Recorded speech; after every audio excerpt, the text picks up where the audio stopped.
સુરતમાં વારંવાર કેટલાક ભારે વાહનના ચાલકો અકસ્માતમાં લોકોના જીવ લઈ રહ્યા છે, ત્યારે મનપાના ડમ્પર ચાલકે આશાસ્પદ યુવતીને કચડી મારી અને ડ્રાઈવરની પોલીસે અટકાયત કરી છે. સુરત મનપાના ડમ્પર ચાલક અકસ્માત સર્જ્યો હતો. સુરતના અડાજણ પાલ રોડ પર સ્ટાર બજાર પાસે પાલિકાના બેફામ ડમ્પર ચાલકે માઇક્રોબાયોલોજીની વિદ્યાર્થીની એવી જહાંગીરપુરા ખાતે રહેતી શ્રેયા જીતેન્દ્ર સારંગને કચડી નાખતા તેનું ઘટના સ્થળે જ મોત નીપજ્યું.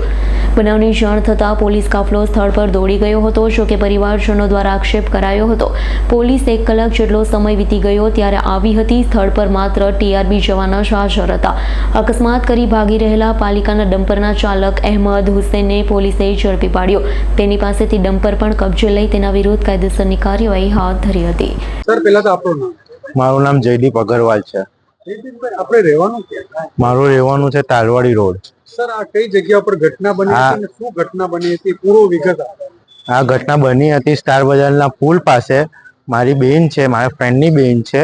એનું નામ કીધું? એનું નામ છે શ્રેયા સાલંગ. એની ઉંમર? એની ઉંમર 20 વર્ષ. ઓકે. ક્યાં જતી હતી?